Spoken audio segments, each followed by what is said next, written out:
You can depend on me. One, yes, you can. Yeah. Okay, You can you hear can me now? depend on I me. can. I How can. are you? I am doing well. Good morning. Good Good morning. morning. Such a pleasure to meet you and speak with you.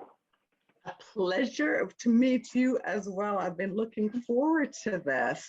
I know our first go around when you had said, okay, 9 p.m. And I thought, oh my gosh, that must be Yes, such a long day.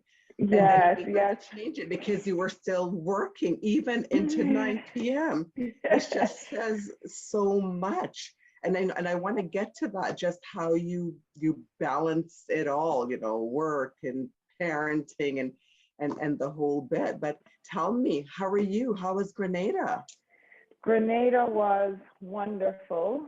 I'm suffering from I miss it so much. It felt so good being out there, especially since I haven't been in so long and I had the time of my life. And then I came back to New York and I was like, oh, I have to figure out how to continue to create some sort of paradise here. I always tell myself that because I'm going to end up just moving to Grenada and living there for the rest of my life. But Grenada Right. was just as I remember it, so beautiful, so serene, so just untouched, and I love it there. So I carried some of that. If you can see, I'm super tanned. I carried some of that sunshine with me, I and am just getting seeing it. getting back used to New York life, the hustle and bustle. So when you go to Grenada, is it that you're with family and you're just allowed to be? What is it? Or is it that you're able to relax in a different kind of way? What is it really for you when you go there? It's actually both. A lot of my family is there, so it's really like a I don't like to call it an escape, but sort of just like an escape where, you're allowed to just be and just be free. There's something freeing as soon as you hit the plane where none of the things that matter during your everyday life in the city Mm, matters there. It's like you shed all of that and you're allowed to just be at your purest. And I feel that when I'm there. It's like everything changes. The things that I think about when I'm here is definitely not the things that I think about when I'm there. And it's not so just like you have to wake up at this time, you have to do this by this time. It's more about mm, you want to get up, you get up early, you watch the sunrise, you take a walk to the beach, everyone's yeah. saying good morning, everyone is greeting you with a smile. Oh, Um, and I'm not sure why it gives me that feeling, but even people who have no roots there feel the same way. So yeah. I say that it's something in the air. And then it's just my family there, a lot of my grandmothers there, my uncles are there. It feels like that's my home. It feels like that's where I feel most at peace and at one. So those are like some of the things that I can use amongst many other things. Of course, there's the beautiful beaches and the sunshine and the palms and all that stuff. But more than that, it's a feeling, just a freeing feeling that me and others have talked about feeling when they arrived in Right. Grenada. Right. Yeah, no, I know what you mean. I always say there's shades of green I see in Grenada that I don't see anyplace else. Like when you're just Yes. looking at the lush forest and thinking, look at that. I mean, it just, Yes.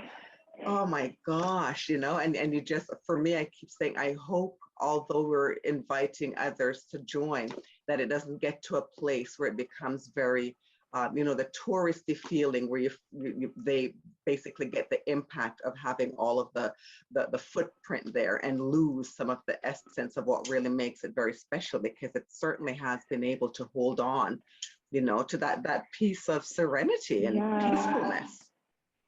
I absolutely, I've had that conversation with just quite a few people. Of course, I promote Grenada and I talk about Grenada, and you want to, of course, build up a place like Grenada as much as you can. I don't necessarily think that it's possible for it to lose its specialness. Um, and I just like I don't know that it's it's something that we have to think about as we try to promote, you know, a place that we love and as we talk about. But some people, that is concerns for some people. Like, I hope it doesn't turn this way or turn that way. And I don't know if it's possible. Like, I feel like it can hold on to what makes it beautiful and what makes it special. And I feel like it'll Is that always be because like it's from the a people? secret place. Why do I you think it think has a lot that? to do with many things. I think it's the people. I think it's just the spirit of the island, and I don't necessarily like having more people come there won't take that away. You know, Okay. the word will only travel. I don't necessarily think. I mean, and of course, I'm not. You know, you never know when you're like building an economy or building a place, like what happens or different things like that. But I feel like it's special on its own. It's not. It's Right. like we didn't give it its specialness, so we cannot take it away. Okay, I like So that. I like that. yeah, And of course, tell me how, I mean, you weren't born there, but that's your heritage, right? I yes, mean, your yes. family's from there. How has it shaped who you are today? How has it impacted and influenced your life? Uh, so that's like such an interesting question that I don't, you know, I spent my summers in Grenada, you know, going back there, and I guess I didn't realize till I got much older how it shaped me and how it shaped the woman I am and the woman that I want to be. And it's so hard to like to really put that into words, but I do know that being from Grenada and being able to say I have heritage in Grenada, that gives me some sort of pride and some sort of confidence in myself and in my work. I remember saying one time, like, you know, in a big city, you tend to feel lost and not seen and maybe almost invisible. And you have to tap in to what makes you special. That's a question, that's a conversation that you have. Like, why am I special?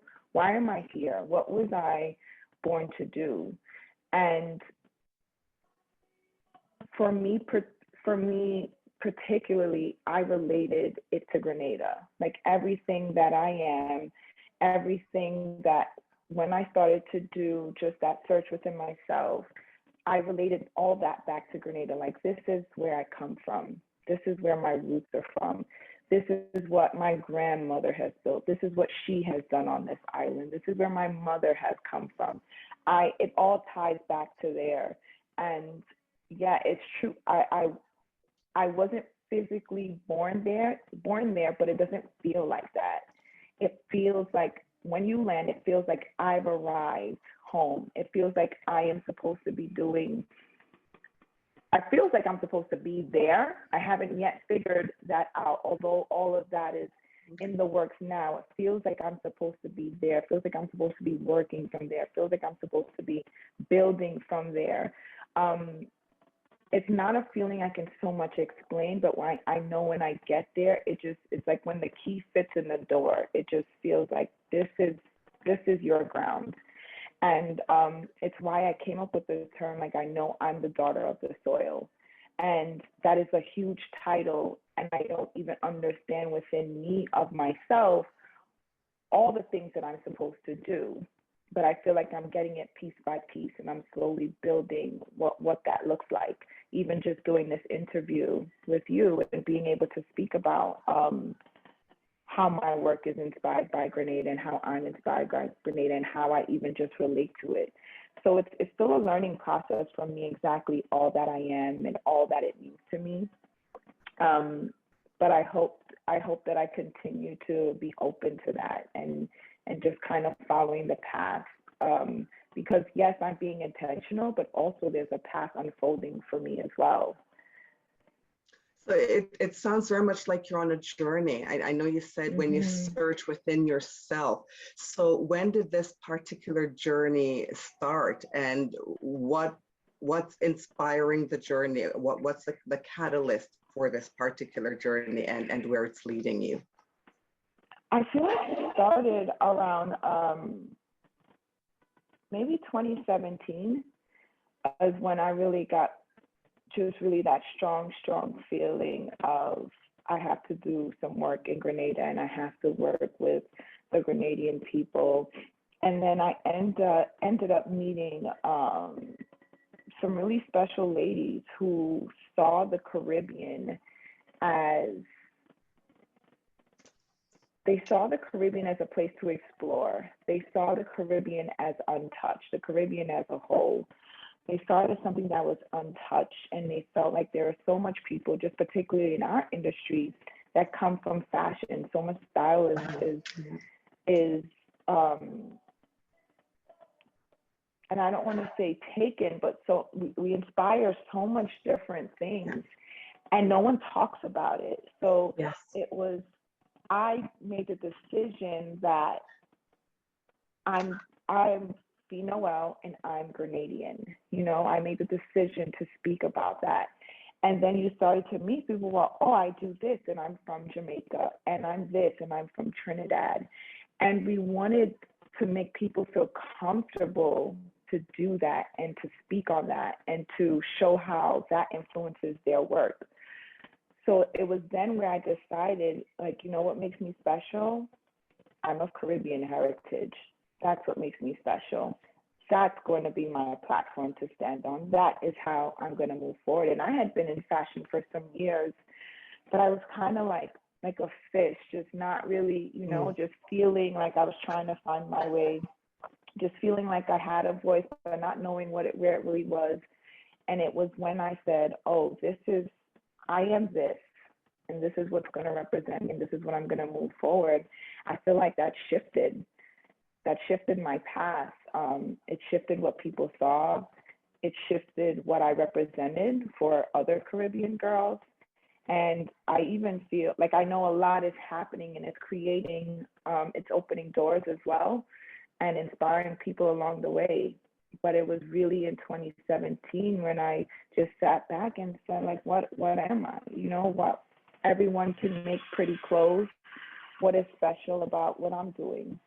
And you constantly ask yourself that because you never really arrive, right? It's like the journey. That's just the journey is the best situation. It is the best part, you know, like trying to figure things out, figure out when you get to the destination, sometimes it's not even all that it's cracked up to be because it's where you think you want to go, it's where you think you need to be. It's really the journey and the lessons that you learn throughout that journey that's really the most satisfying, but we never know that because we continue to go. So that's when I decided, like, you know, this is taking a lot out of me. It has to mean something. You know, it has to stand for something. It has to represent something. No, that's wonderful. And I know you touched on fashion in the Caribbean that has, let's call it, inspired other people. I mean, we've spoken about in the past, it's been a conversation around the appropriation of ideas, whether it's from dance hall, fashion in Jamaica, that it's never attributed to the source, but it shows up on a runway. So, I appreciate your referencing that and saying, well, I will do something about it in this space. And your journey in this space as a Black woman, I'm sure has been quite an interesting one, because as much as we're at the forefront of fashion, we're there more so as consumers, or at least those of us who are known, it's more on the consumers end. We don't hear much about the ones who are actually creating. So what would you say has been the most challenging part of being in this industry for you? Well, the most challenging, and, you know, I'm still living in that challenge. The most challenging is really trying to build something that can stand the test of time. And it takes many things to do that. And besides, you know, you have the idea, besides having the resources to bring it to life, that's all that you have, right? It's like you have this idea, you have this thing that you want to build, but you need the resources to really make a splash. Like you can do your small thing amongst family and friends, but to really impact the industry in a big way, you need the resources to do that. And that is the most challenging aspect, and I assume with building any business, but particularly in fashion, your resources is so important. Your resources of cash, your resources of connections, your resources. There's many different resources that's needed. For me, I don't want someone to see this and feel like if I don't have the resources, I can't start, because I didn't have the resources and I still started anyway. And I started with what I had. And there comes some difficulty that even now I've done business the way I knew how at the time. And then as you grow, there is a right way of doing business. There is a proper way that you're supposed to do things that may not necessarily be accessible to you when you're starting out. So you just start with what you have. I would say, just to answer your question, it will be just having the right resources to create something that's bigger than yourself, to create something that can stand the test of time, to take a small business and turn it into a bigger business where you're serving people and connecting with people. And I still face this challenge today because, one, I'm a minority in several different fields. I'm Black, I am a woman, and then I'm a Caribbean woman. And sometimes you're at the bottom of the totem pole when it comes to if there's loans or if there's any different thing that you want to have properties or different things that you want to have access to as you're going to build your business. So I would say that's the number one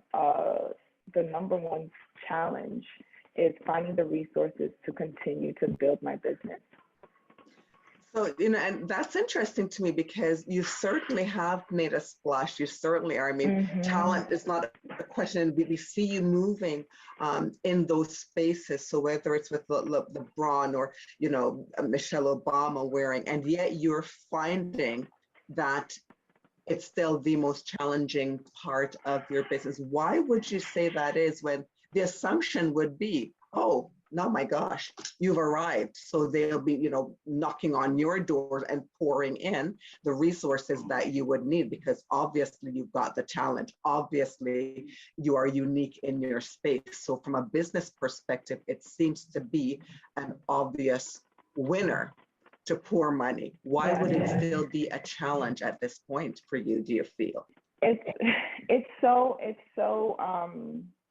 It's so funny that you say that because I always say your business sometimes precedes you, like it looks, and I do want to be careful when I say this because Noel has grown tremendously, from where we started from to where we are to the things that we've been a part of, such as creating a sneaker for LeBron James and having Michelle Obama and Beyonce and Gabrielle Union and having people wear your clothes, which is amazing and puts you out there into the world.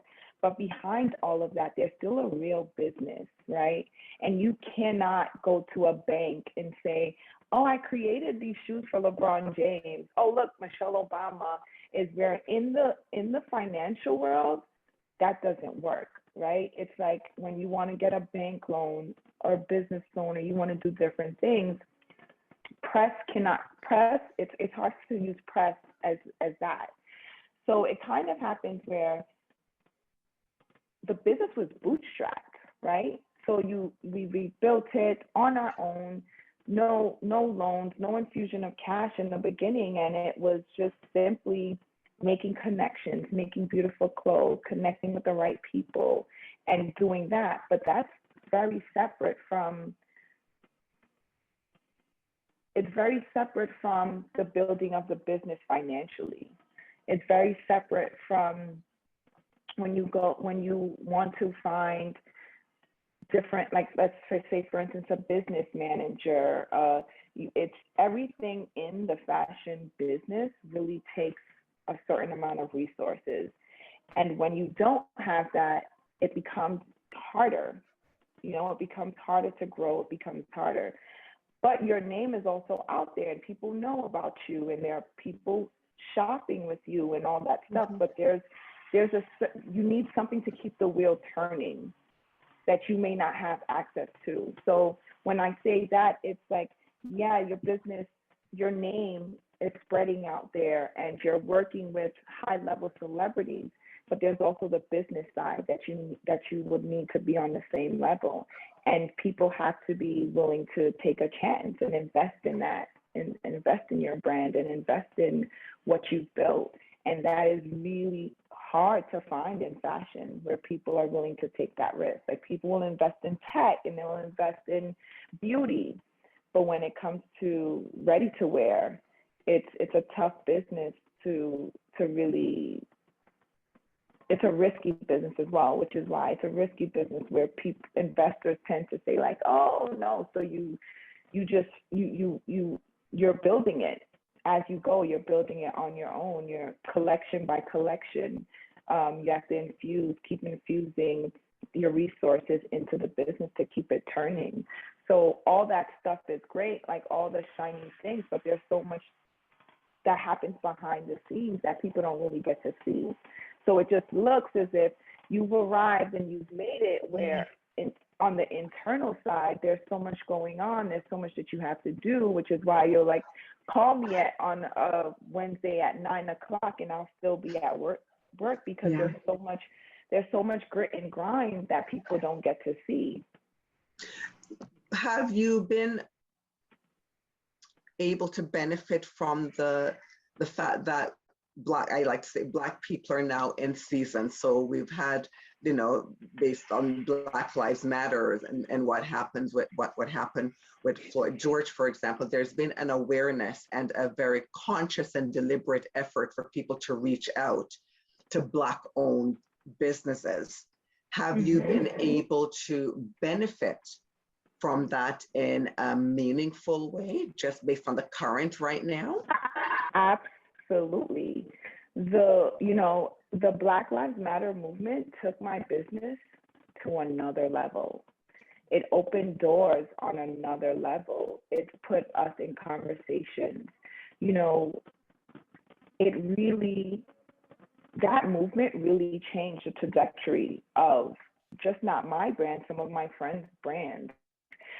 Just even the way Black women are right now, and how their self-care, and how they're wanting to be a part of luxury, and how they want to buy luxury from other Black women. That is what has me in business right now. That is honestly what's lifting me up at this very moment and taking me to new heights. That is what's opening certain doors for me. And I even think a lot of brands, brands run by Black creatives, are experiencing that we are being lifted up by this movement. There's a lot of conversation. There's now a lot of doors opening that probably were closed before. So now we're really knocking on the door for resources, because at this very moment, the moment we're in, they might say yes.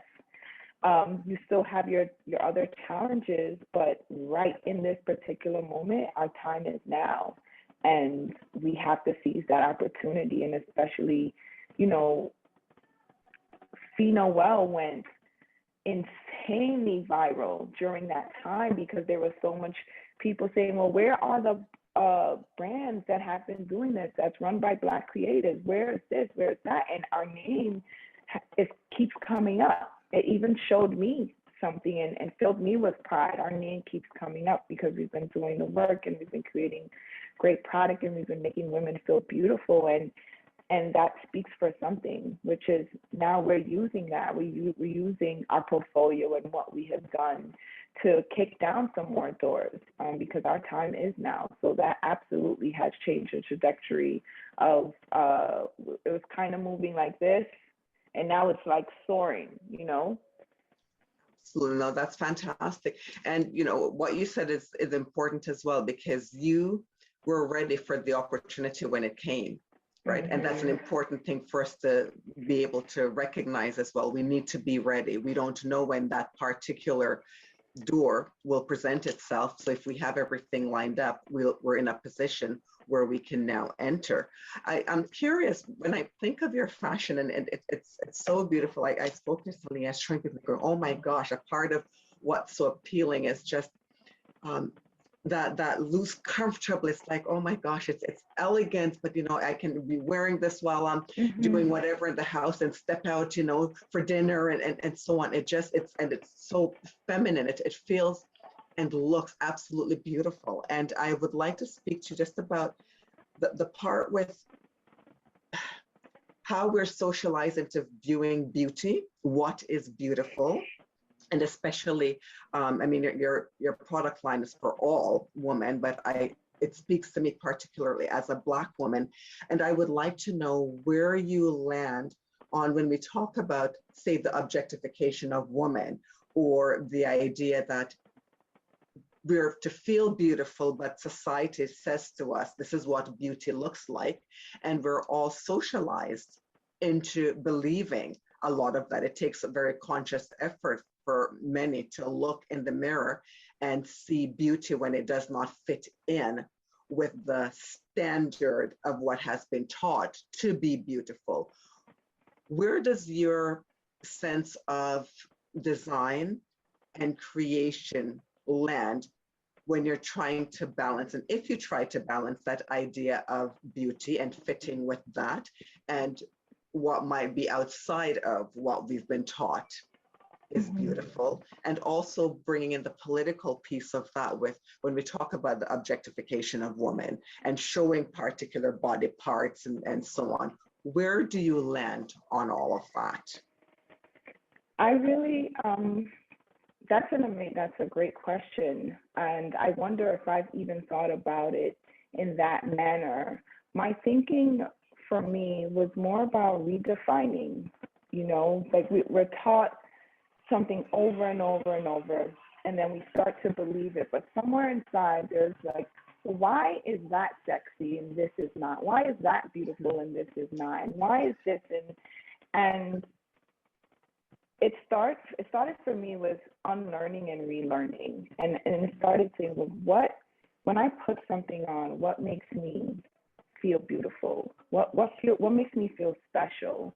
What does that look like? And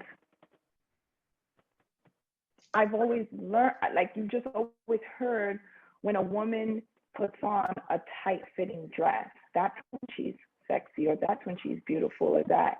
And I wanted to stand up against that, and not so much in a political way, just in more like just me personally, myself. Like, I feel beautiful in a loose flowing robe. I really feel empowered. I feel like I can move. I feel just effortless. And to me, I relate that back to defining your own terms, like creating the woman that you want to be, creating the life that you want, and using clothes to tell that story. Because the clothing is just my vehicle, right? It's like a way for me to express myself without even having to use words. It's like, this is my love language. This is how I communicate. This is how I relate with others. And I don't want to say that I thought of it in that way, like I was going against the grain or going against, I just went with like, I feel this feeling and I know other women have to feel this feeling as well. And let me create this thing and see if it does make other women feel this way.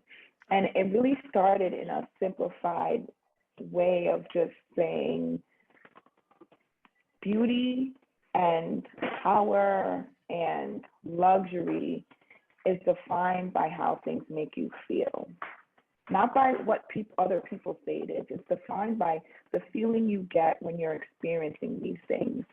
And I really wanted that to soak in, and that I really wanted that to be the message that you have the power. It's in you. You have everything that is inside of you. Now tapping into it is another story, but you have it. And I feel like that's what's been taking off for Noel. It's like, you know, I have this thing where I say everyone is special, and I really, really do believe that. Now, whether you think you're special or not, that's another story, but everyone is, right? Everyone has their own thing that they're supposed to do in this world, in this universe. Everyone has their own path that's taking, and we're all like, there's things that when we bleed, we all are going to bleed red. There's things that let us know that we really are all the same. It's what you tap into or don't tap into, rather, that defines your path. And because I thought of it from that mindset, it allowed me to be able to create for others. It allowed me to let others enter into this sort of fantasy that I have in my head, that I realized, like, I can make this a real life. I can dress the way that I want. I can have the job that I want. I can have the life that I want if I make a choice, if I make the choice to do so. And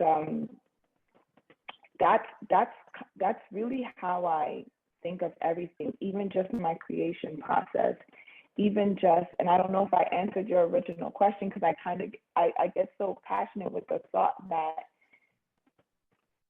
life is just simply a choice.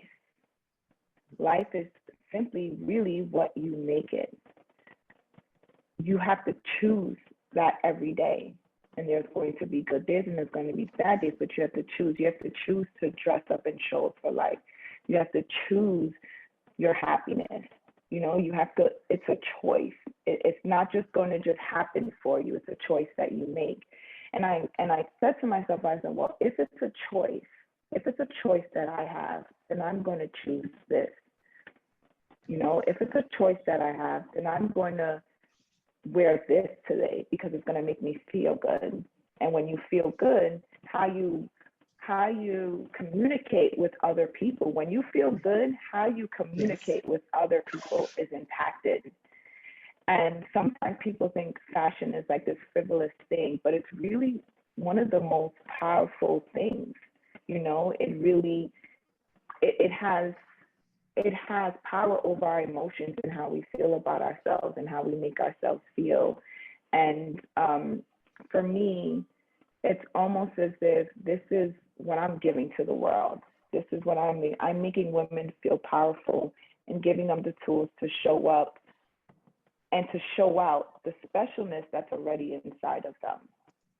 I love it. How do you tap in?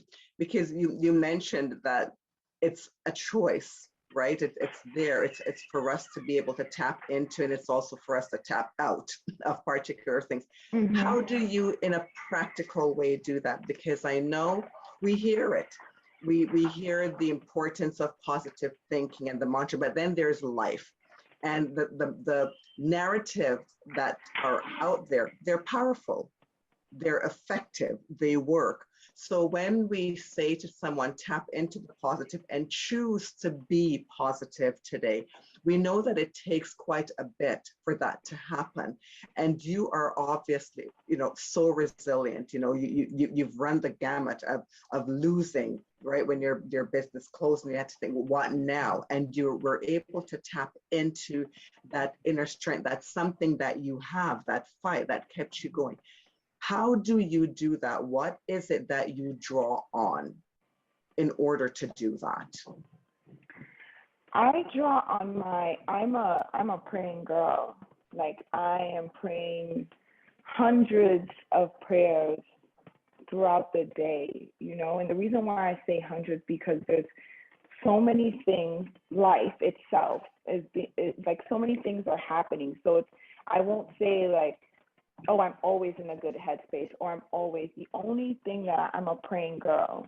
So the only thing that I can call on is like, my God, show me the way, guide me through this, help me make a decision.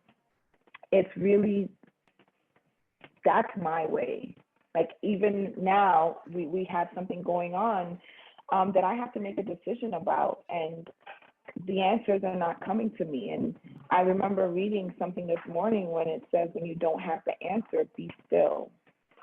And I'm practicing learning stillness, and I'm practicing learning how to do that in the midst of chaos. So it is not, you know, and I don't want to sound cliche, it is hard to be positive all the time. It is hard to just always have a positive attitude. You have to make the choice to how you're going to react, because things are going to happen. It's not so much to say like, well, I don't want to have any issues, or I don't want to have, no, you welcome the issues, because really when the issue is where you grow. You don't grow when things are going great. You grow when there's a problem that you need to solve. You have to go through critical thinking. You have to, so that has to happen. So I welcome that, because I know that's the only moment that I can grow. So it's really about finding, for me, it's prayer. For me, it's God. That's what I was raised on. For some others, there may be other things. There's meditation, there's stillness, there's music. You know, I find so much serenity just within music, and it can be anything for others, but I know for me, when I wake up in the morning, that is the first thing I do, and it's the last thing I do, and then I do it in between every time it is needed during my day. And believe me, it is needed several times. Like, take a breath, right? Take a breath, yes. and be still, because it's all about how you react. It's really not what happened, it's how you react to it. So you have to, if not, throughout about this time we've been speaking, if you notice, you know, I believe in the power within myself, everything that's inside, you know, everything. And of course, you'll have mentors and people that you talk to and people that you trust. But at the end of the day, there has to be a stillness that you can take within yourself to tap into what you're supposed to tap into. And no one can give that to you. No, I agree. And in listening to you, because yes, there's a confidence that you exude, and obviously that's what you're able to use to get you through the challenging times, where, like you said, is where the growth comes from. As you're speaking, I'm listening, I'm looking at you, and I'm thinking, you're a mom, you know, you are mom. And I would love for you to talk about being mom, and when all of this, you know, is life for you, and you're doing and being, where is your parenting piece coming in? What does that mean in your world? The challenges, the blessings, and just making it happen. Because it on the surface, I know oftentimes people look at it, it's like, oh, things are going well, and we have no idea of what that balancing act, and I don't want to be cliche in saying balancing, it's not a 50-50 proposition, but it is living a life where you have to make all of these things fit, and you have to prioritize each and every moment. So talk to me about just being mom. You know what's even harder than running a business?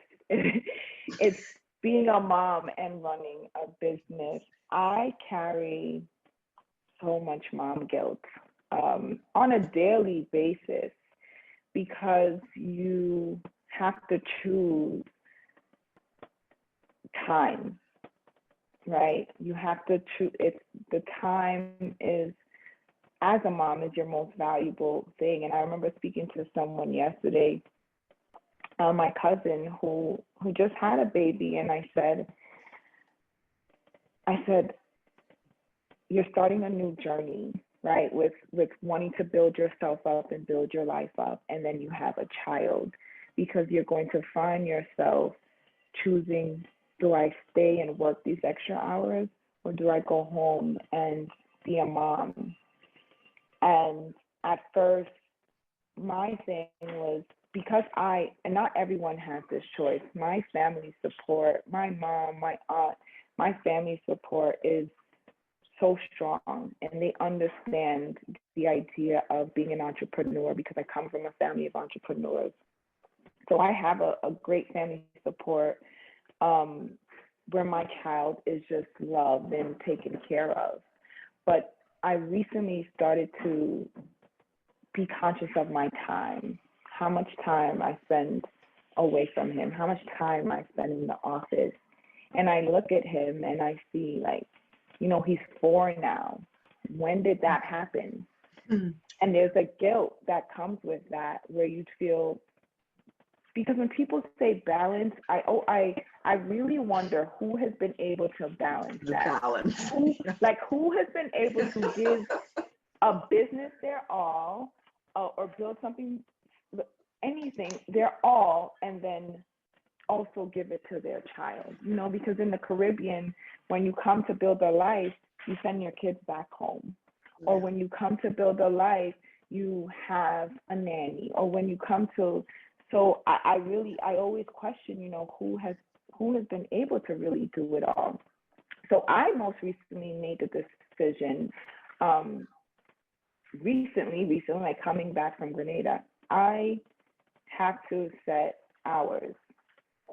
During these hours, I will give 100% to my business, and which I'm easily able to do.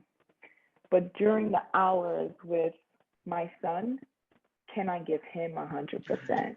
Can I not answer the phone? Can I not look at emails? Can I not do that? And he is an amazing little boy. He's a character. He brings me so much joy and so much love. And when I look at him, I wonder, am I giving him enough time? And that is the challenge with being a mom and being a business owner. And I am pretty sure there's tons of people who have that mom guilt, when it said, like, okay, you're supposed to be nurturing and you're supposed to be, but you're a tycoon and you have these big ideas and you have this ambition, that you just can't get rid of. Where does that come in? How does that fit in? So to answer your question, I have not figured it out. It is a daily decision every day when I'm just like, it's time to leave the office and go home and take Stone to the park or read him a book or just do activities with him. It is something that I'm telling myself is the most important, because I can't get it back. Because I'm going to wake up and then he's going to be 5 and then 6 and then 7. And yeah, I might have a thriving business, but in the grand scheme of things, what you have to ask yourself is, what's really important, right? What have you built? What kind of relationship have you built? And he calls me mom, he calls my mom, he calls my aunt mom. And I love that I'm able to have that support system, but I also want him to feel like I was present as well, like I put time into him as well. And I also want to put time into him. I want to grow a beautiful human, but I have to be present and around to do that. So it is always a struggle for me, and I'm trying to manage both. I don't think that anyone ever establishes balance. Something always suffer, and it's just your choice of what suffers and what doesn't. So I'm not saying either, there's some people who may say, like, no, I'm just building this business and I'm building it for my kids and for my family. But sometimes when, you'll hear people grow up and they say, well, I just wanted your time. And when someone says that, it becomes, so that's my spiel. It's a work. It's definitely a work in progress on my end. And again, the same way I'm intentional with my business. I'm working on being just intentional with the time that I set aside, where I'm cutting myself off. Like, I cannot take this business call. No, I cannot take this meeting. This time is for our play dates and our activities. And now he started asking me. He said, "Mom, I want to go on an adventure." So now I have to plan adventures. Now I have to figure out what that means and plan adventures. But it's not to add pressure to anyone or any mom, or give yourself grace, give yourself time, give yourself a way to learn what works for you. Involve your children in your business. That's also something that I'm exploring. Involve them in your business, involve them through and through your life, so they know when they're not with you what you're spending your time doing, and they understand the reason, and they understand hard work, and they understand sacrifice. as well. No, I love that. And thank you for that very real and honest answer, because a lot of times I think we look and we think the other people have it figured out, right? And yeah, they're on top of it and not understanding the human element. Like you said, we're all human beings. And that piece that you talk about, the guilt, that just, it doesn't matter who we are as working women, there's that piece where it's the, am I doing enough, right? Because so much rests on us. So yes, you want the business to do well, because that's also building a legacy, which he will benefit from. It's also your commitment to the world and your purpose in this world. So to serve others and doing it through your passion of fashion, serving yourself, because you need to live your life and not someone else's, but you're also responsible for this precious life and what he becomes and everything about him. So how do you do that? And I think one of the things for me that I think works well is just to forget the supposed to, right? You're supposed to this and supposed to that, because that comes up, right? And that's where it comes from. Oh, so I need to be doing it. It's like, no, let's stop with the suppose, right? Let's just stop with that first and foremost. The only thing I'm supposed to do is to be me and use my judgment to guide me through what is best, not the other voices that will come in for us, especially as women, to tell us what we're supposed to be doing, where we're supposed to be, what it's supposed to be looking like. And the communication piece of it, which I think you've hit on the key thing, showing them work, talking, right? I think there's so much we assume about our children and what they need from us and what they want and how it should look. When if we just communicate with them, we'd be like, yeah, no, that's fine, right? A lot of what they need to be packaged and presented to them in a particular way. You know, when we talk with them, it's like, no, this is enough, or I didn't need you to do that. There's a lot we feel we need to do. We assume they want that. And if we stop and ask them, realize it's more for us. That wasn't for them, right? Yes, that's so beautifully said. Yes, exactly. You know? I was reading, I'm currently reading Diane von Fossenberg's book, and she mentions like treating her children like humans, right? Because sometimes we leave our kids out of so much because we think they're kids. They won't understand. They won't, you know, they won't communicate, when really they have the simplest mind. We're the hard ones to teach. Yeah. Very true. We're the hard ones that we're the hard ones. It's easier for them to understand and to involve them. So it's difficult trying to live so many separate lives, trying to be a mom, trying to be a designer, trying to take care of yourself, and it's maybe finding a way, and I'm just having this thought as we're speaking, maybe finding a way to include it all. Like it's like intertwine it so it doesn't feel that like you have to be so many different people at different times. And before I went to Grenada, I took him to work with me, and he's intrigued. And he's intrigued the same way I was intrigued the first time I saw what a sewing machine can do, So maybe if we think about it in that way, that can change some things in the way that moms, particularly moms who are in business, and moms who are interested in building a legacy, maybe that's a great way for them to start thinking about it, and that will release a lot of the pressure. And that supposed to thing that you just said, it's like I got chills, because it's like, you're supposed to be this, and you're supposed to go to work and then come home and cook and clean, and you think about all these things that we were told that we were supposed to do. So you're measuring yourself up to just standards that may not work in this day and time, and it maybe worked once upon a time, but right now that it may not work. So again, it's about unlearning and relearning and creating. Well, not even creating a new standard for yourself, just being, just being and giving yourself the grace to be. Just being, and I love what you're saying about bringing it all together, because Why compartmentalize in that way? Mhm. We are one being. All of these things are aspects of who we are.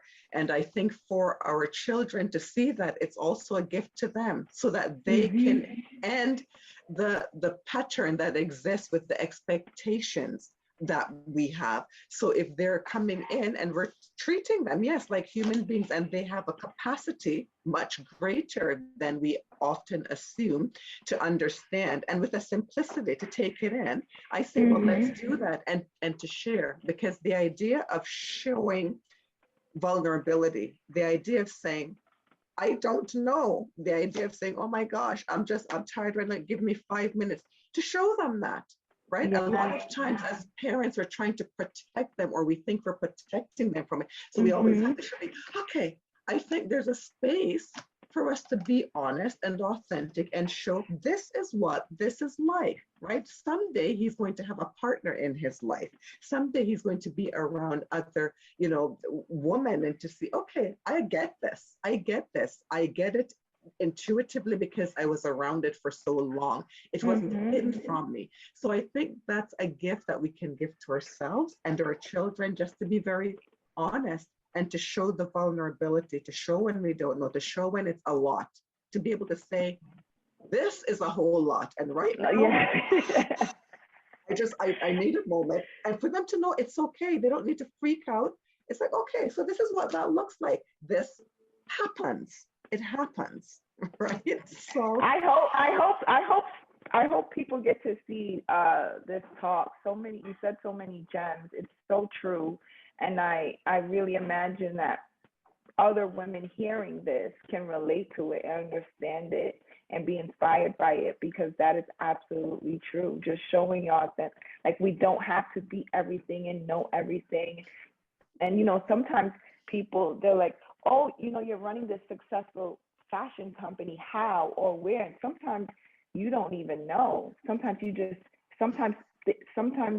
you were after one thing, and then a mistake happened and it changed your path. And then, it's like a journey, and everyone has to own. That's why I feel like you can speak to everyone, but at the end of the day, the answers are within yourself. And everyone's journey, you can be inspired, absolutely, but everyone's journey is their path, and it has its own twists and turns, and we'll all end up in where we're supposed to be. But just knowing that, give yourself the grace. Really give yourself the grace and time to just be.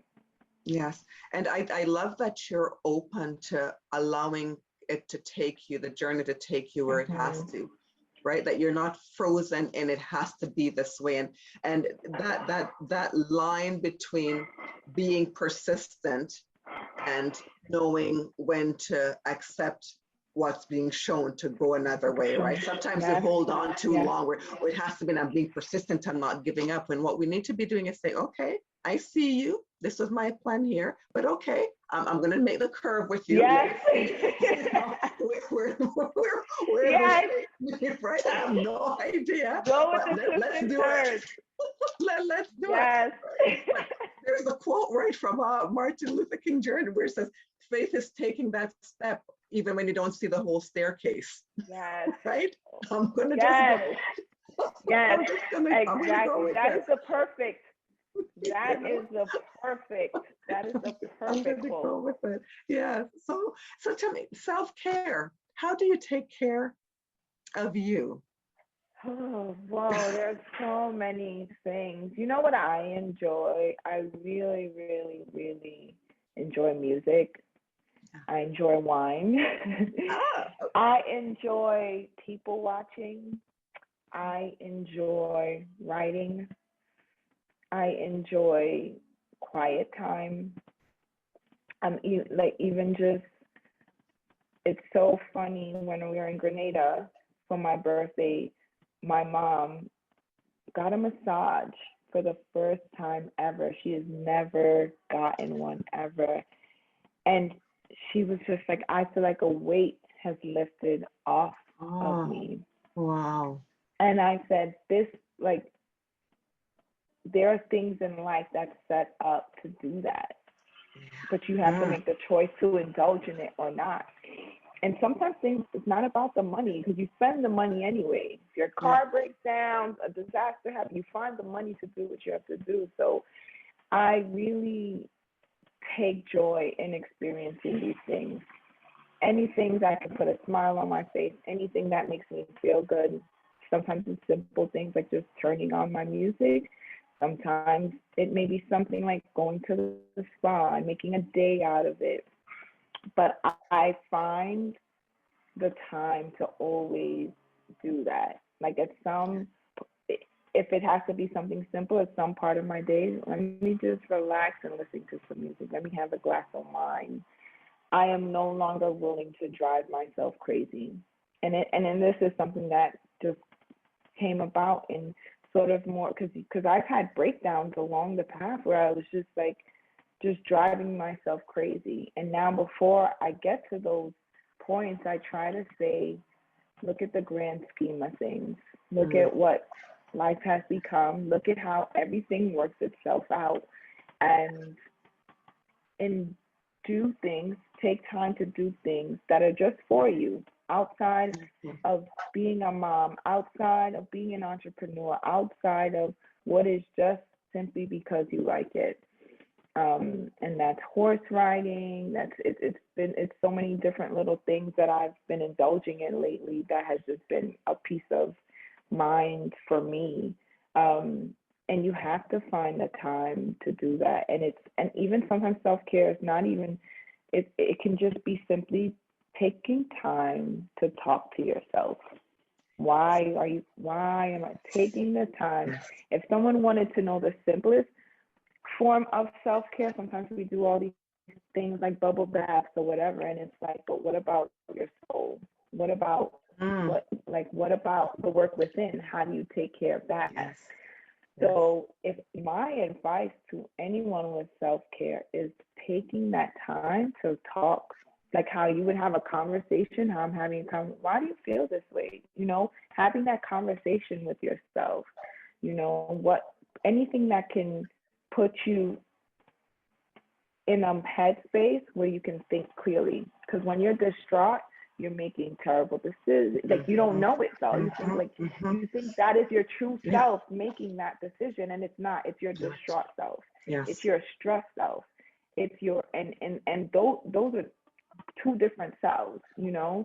So quiet time, meditation time, praying time, listening to a melody, anything like that, anything of that, because that costs you nothing. Just sitting there and just going within yourself. And I talk about that a lot because I needed that to get me through. I needed something that can calm the noise because the more successful you get, the more people that come around, the more noise that comes around, the more pressure that comes around. So I had to find something like, what is it that I can do that doesn't require a lot, just my time, to initiate self-care, to focus on self-care. And I think right now we're in a time where self-care is booming. More and more people are realizing that you cannot give to others unless you yourself are full. Are full. Well said. Very, very well said. And especially women, Black women, we're saying, I was saying that especially now, we're just like, stop. We're saying no. We're saying we are important. We are to be loved. We are to be full, and that is really, really going to take intention. And I think that's what we're doing now. The world is changing so much now. And I think that we are realizing our power and the power of operating from a place of where we're taken care of to then take care of. I think we operated where it's like everything outside of us is taken care of. Our children are taken care of. Our loved ones are taken care of. And you're feeling depleted. And I think people are realizing, like, no, I have to fill myself up. I have to do the things. I have to take care of myself. I have to um, treat myself better. Because once you start to do that, everything, the way you see life and the things that you say yes or no to and the decision that you make, all of that changes. So self-care is the number, like, that is so important. Like, mentally, I have to be mentally, before I can even think about balancing time between work and being a mom or this, I have to think about, am I okay? Am I good? Am I, what's going on here? So that's another important conversation. You should be having conversations with your God. You should be having conversation with yourself, even before you step out of the bed and pick up the phone. How do I feel today? Am I feeling full or am I feeling low energy?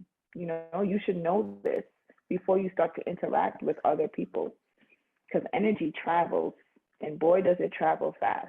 So Yeah, it and is it's contagious, right? and It's it's also contagious. contagious, It's right? You're super getting other contagious. people's and they're getting yours. So make sure. Yeah. Yeah, yeah. No, I've been it's working out, all kinds of stuff. ah, I have a list of self-care. Like, I have I a list l- of, like, if, you know, I don't get to do all of them every day, but I at right. least get to do one. Yeah. I love that. I love that you're saying make time, because we have to operate from a place that's full. And you're right. I think there's something happening now. I mean, COVID, which has had, so many horrible things that came with it, it also came with opportunities. And I know when we look Yes. at, our community, there have been opportunities here where for many people are seeing us for the first time, but many of us are also seeing ourselves for the first time and allowing ourselves to have the conversation we need to have with each other, but with ourselves, where we're stopping, like you said, and saying, hold up, wait a minute, and we're owning it, and we're proudly owning it. We're proudly stepping into it and saying without guilt, I deserve, I need, I will take. And it's been a heck of a time for us to get there. And I'm enjoying seeing how it's happening and how we're learning us, right? Because that's what's happening. Many of us are now learning about us. Many of Yes. us are now stepping into a space that guilt didn't allow us to step into, or this kind of idea that we had to be so humble. We couldn't even take a compliment or brag about who we are because, remain humble. You don't want to get on your Yes. horse or act like, who are you, Yes. right? So in the name of that, there's so much that there are spaces where we made ourselves small when we should have been larger than life. And now we're stepping out and saying, no, I am large. I am here and I'm claiming my space. That space.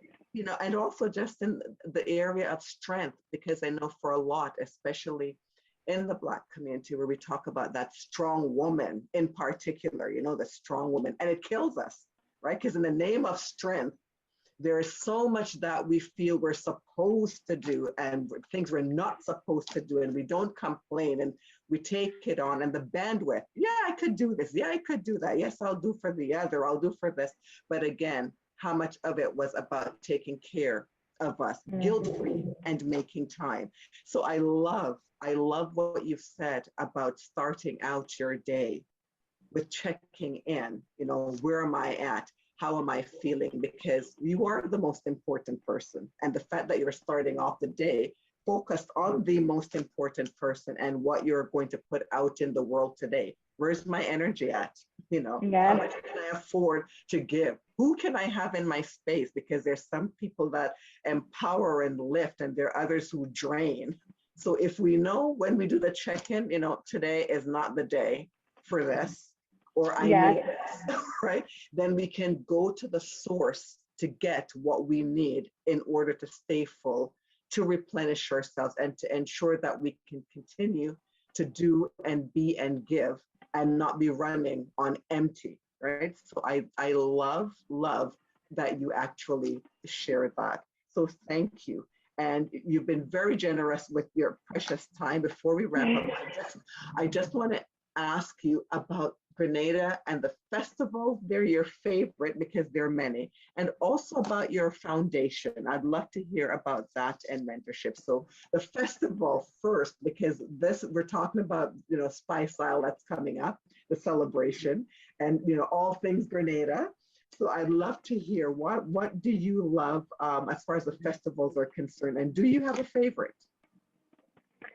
So when you say the festival, tell me what do you mean? So there are a lot of celebrations down there. So they do like jab jab and so on. So just Okay, so carnival, yes. The carnival. Like, what do you enjoy about it, and what's your favorite, if you have a favorite? I wonder what do I enjoy? I of course take part in every aspect of the celebration. To me, because I am so into storytelling and love stories, it is so enjoyable to be a part of Juve. Like watching what people come up with, watching how they dress up, watching the story they want to tell, what they're imitating. It's just a sight to see. It's like if I bring friends to Grenada, I like them to experience it because it's just one of the craziest sights to see. So there's no rules. You can see the wildest thing on the road. You can see the funniest thing. It's just, it just, to me, that's like an outpour of what goes on in people's minds. It's like, on that day, let's live in our imaginations. Let's drag a sewing machine down the road. Let's put on diaper. Like, it's just the craziest. You see the craziest things. So I love the freedom of expression. So I would have to say Juve morning is my favorite. And then after all of that craziness and where you just get messy and you just don't care. It's just, you're just enjoying the music, you're enjoying the road, you're enjoying the people. I love the idea of people going home, washing up on the beach, and putting on these elaborate costumes. So Carnival Monday, it's like that is, it's such a transition from what you see. One happens from 3 a.m. in the morning, and the other starts later in the evening. So that is my favorite. And there's like things in between that I don't know if it's such as widespread, like White in the Moonlight, when you're like dancing in all white but in mud, and there's so many crazy traditions that happen in Grenada. But White in the Moonlight is definitely an enjoyable one for me as well. So in regards to tell me about that White in the Moonlight. So you're dressed in white. So White in the Moonlight, you're dressed in white, and it either rains naturally or they wet the mud. You just dance. So by the end of the party, which is a gazillion hours, by the way, like you get there at 8 and you probably stay there till like 8 the next morning. Come in all white. But you leave in mud. Like you are muddied. I have pictures too on my Instagram where I brought some people. Like you're just dancing. Everyone's dancing. They're rolling around, just being crazy. I don't know who came up with it. I just know that every year around Carnival, it's called White in the Moonlight, and you dance in an open field that's filled with mud, and there's mud everywhere. So that's super fun for me. I love it. That's super fun. Yeah. What else? I think those probably are the most memorable and the biggest enjoyable times when it comes to celebrating and festival and the tradition. I did a photo shoot inspired by the jab, and it's so, because my grandmother, she's like, I don't like, this is, she all kinds of stuff. She doesn't enjoy it. And I'm like, this is the most enjoy. Like, I don't know if you understand the freedom of expression in that sense. I always tell her, but she was a part of the video. She gave like a talk on it. And I was just, maybe where she comes from, right? Like she wasn't allowed to indulge in that, right? Maybe her mom was just like, no, you can't go out Juve morning, because my grandmother was also Christian. So I don't know if my mom and them got to experience it in the same way that we do at the celebration, as during the summertime, you're in Grenada, and the way we experience it. But to me, I see it as like So a tell me, expression. for those who might not know what Juve is, so talk about Juve mornings. What is Juve itself, for those who may not know? So Juve itself is really, again, what that is if we go back to a long time ago, it started off in slavery. It was a way that the slaves would dress up and put on these costumes to mimic their slave masters. I think over time it has grown beyond that, where it's just a freedom of expression. You know, it's a way, it's sort of like you're creating characters, and you're putting on tar and like all this stuff. It's more like storytelling. It means, you know, I know they do it in a lot of different islands, but people use it at a time to be political. People use it at a time just to have fun. People use it at a time just to indulge. So I think it means something different. But if we go to the root of it and where it started, it was dancing around fires, dressing up in these costumes, making fun of their slave owners. And it was like their party time, and what they did to make fun of and create some type of entertainment within their space.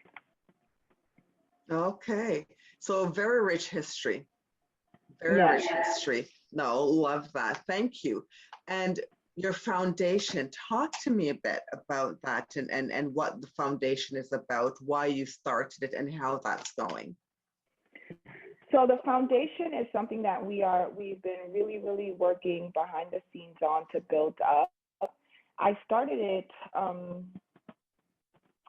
back in 2015, 2016. And it came from a place when I was a young girl trying to build this business. I didn't really have anywhere to turn. So I decided that I wanted to be that person that I can show young girls like how to take your passion and turn it into a business. And I wanted to do it just like on a very small scale level, where I would go talk to girls in schools and I would meet young girls. And one in particular young girl, I took her in. She wanted to be in fashion, and a friend of mine had these programs that she started in school where she would connect them with someone that she knew who was in the industry. And she connected her with myself, and she's still with me today, who you may know, you may have been speaking to, is Jasmine. And Jasmine she was young, and she was like, I know what I want to be, and I know what I want to do, and I want to be in the creative field. And I decided that the foundation would then, and the foundation is still very, it's still in the beginning stages, even though because we haven't tested it on enough amount of young women, but it's something that we're working on building it into where it can just be a program where they come in and they learn skills, or they may already have skills, and we hone in on that and help them open and start their business. So we're trying to create a funnel like that. But for Jasmine, it was more of she's been with me ever since. She's worked my right hand. She also has her own business now. And that's what I modeled it off of, like showing them how they can, because there's going to be so many people telling them how they can't and why they shouldn't. So I want to be the person that's saying, yes, you can, and this is how. And I hope to be able to say, yes, you can, this is how, and let me help you get there. So that's what we're going into that's where we're building the foundation into, creating the resources so that we can give them, because that was something so hard for me to get along my path. So it's really just opening that window. And to be honest, before it was started, like talking to girls in school, in the States where I am, and I still want to do that, but I also want to create something in Grenada where I'm creating a funnel as well for them, because I also feel like there's so many talented people on the island that probably don't have a way or don't see a way. So I want to be that vessel, since I am in both worlds and aware of what's going on. So I want to be that vessel. So the foundation, I tend not to talk about it as much, because it's like, it's something that I do in my heart. It's something that I really work on behind the scenes, and I really want to build it into something powerful. So I really want to give it its chance to develop, to really, really make impact and change in both Grenada and in my inner city neighborhoods as well. Yeah, I love that you're looking at your journey and what has been challenging for you and what would have made a difference, and paying something forward to say those who come next shouldn't have to go through that, so they can start from another place that you're giving back. And I'm glad that you're speaking about it, although it's something, like you said, you're doing behind the scenes, because I think it's important for people to know that this is what leadership looks like. This is what giving back looks like. And I think it's important for them to see that particular model, that each one teaches one. So while we are going, we're taking someone with us or people with us. So thank you very much for sharing that. I appreciate that. And before we wrap up, just to say, what would you love for your legacy to be? And I mean, I think you're already building a legacy, but when you think of it, what would you like it to be? I would really, what would I love my legacy to be? I guess at the end, like, if I could put it in the simplest form, I want people to know that you can, to know that she came and she made her life beautiful. And along the way, she made it beautiful for others as well, or rather showed others how they can. So I want people to sort of remember me as an alchemist in some form. And an alchemist is just someone who takes what they're given and creates gold from that. So I would like to, I imagine I'd find a more refined way to express that. That's a heavy thought, because you're involved in so many different things, and it's hard for you to see on a big scale. You're just taking little steps. But I imagine I would want to be like, if my son is like, well, Mommy, what did you do? And I would like to tell him I made people feel beautiful. Ah, Yeah. that's so beautifully said, and thank you. And I would personally like to say, I mean, you're living your legacy right now, and just your being, your way of being, what you do, how you give, both the tangible and how you give of yourself, the words today, that's serving as a rich legacy for many, because it inspires. It's showing people that they too can.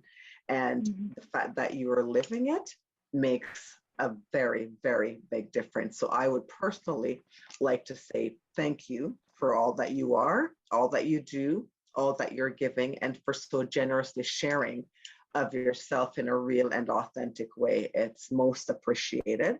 And I hope that we can continue this conversation. I know you're talking about the work that you're doing in Grenada, and with what we're doing here in Gemma, who we'll talk about it a bit later, but it's a part of building that legacy as well, and doing something for the young people in particular in Grenada, and to make a difference. So I am glad that you're there and that you're already making that difference. Love your fashion. Keep it up. However you keep it. Thank you so much. Keep giving. Keep it up. It's beautiful. It's one of those things. Just looking at the imagery, just looking at it makes it feel good. Like I'm showing it to people, we smile. It just And I'm not even, yeah, thank you for that. I love that. I love that. Thank you for the work that you're doing. Thank you for one, just wanting to hear my story and go moving on to spread it. I I don't take that lightly. Again, it's all these things that showing me I am on the right path, and the women that I'm getting to meet, women like yourself, the women I'm getting to interact with. It is an honor to hear you say those words, you know, just saying how it inspires you and how it makes you feel, because it is uh it feels good knowing that you're doing the right thing and it's working, you know. So thank you again for having me. Thank you for your time. And I can't wait to see, you know, I can't wait to see all that you guys are doing and continue to speak and see how we can work together. Looking forward to it. Have a wonderful rest of the You day, and too. please stay elevated. Bye for now. Bye.